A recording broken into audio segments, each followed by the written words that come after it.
మీయందునా సంతోషము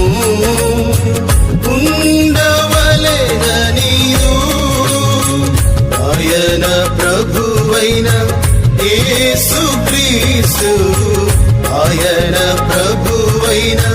యేసుక్రీస్తు చెప్పన శక్యమును మహిమాయుక్తము